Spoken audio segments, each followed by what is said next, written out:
The Tale of Tom Kitten by Beatrix Potter in 1907. Once upon a time there were 3 little kittens, and their names were Mittens, Tom Kitten, and Moppet. They had dear little fur coats of their own, and they tumbled about the doorstep and played in the dust. But one day their mother, Mrs. Tabitha Twitchit, expected friends to tea, so she fetched the kittens indoors to wash and dress them before her friends arrived. First she scrubbed their faces. This one is Moppet.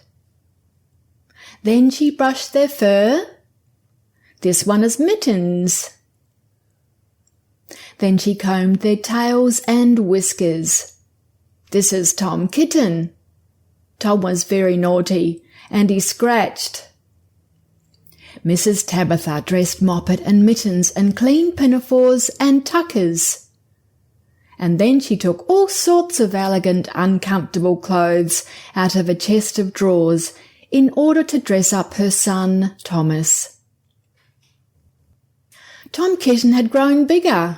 Several buttons popped off his clothes. His mother sewed them on again.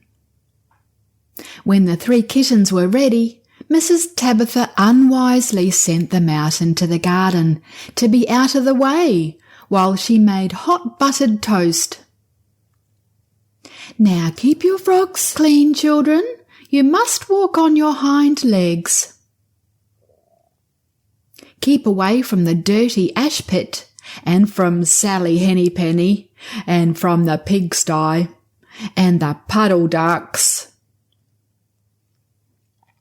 Moppet and Mittens walked down the garden path unsteadily. Presently they trod upon their pinafores and fell on their noses. When they stood up, there were several green smears. "Let us climb up the rockery and sit on the garden wall," said Moppet. They turned their pinafores back to front and went up with a skip and a jump. Moppet's white tucker fell down onto the road. Tom Kitten was quite unable to jump when walking upon his hind legs in trousers. He climbed up the rockery, breaking the ferns and shedding buttons right and left. He was all in pieces when he reached the top of the wall. Moppet and Mittens tried to pull him together. His hat fell off, and the rest of his buttons burst.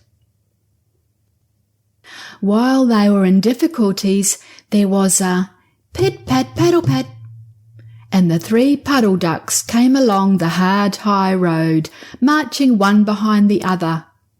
Pit-pat-paddle-pat, pit-pat-waddle-pat. They stopped and stood in a row and stared up at the kittens. They had very small eyes and looked surprised. Then the 2 duckbirds, Rebecca and Jemima Puddle Duck, picked up the hat and tucker and put them on. Mittens laughed so that she fell off the wall. Moppet and Tom descended after her. The pinafores and all the rest of Tom's clothes came off on the way down.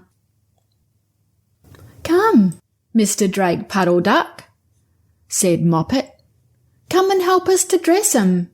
Come and button up Tom." Mr. Drake Puddle Duck advanced in a slow sideways manner and picked up the various articles. But he put them on himself. They fitted him even worse than Tom Kitten. "It's a very fine morning," said Mr. Drake Puddle Duck. And he and Jemima and Rebecca Puddle Duck set off up the road, keeping step. Pit-pat-paddle-pat, pit-pat-waddle-pat.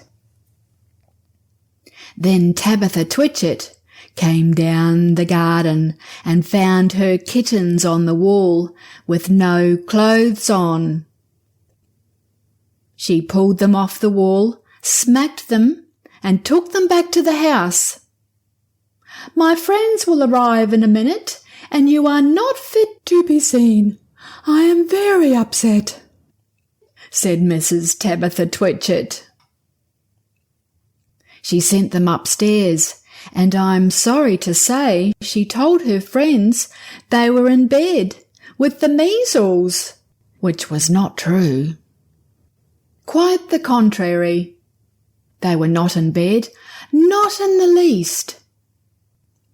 Somehow there were very extraordinary noises overhead, which disturbed the tea party.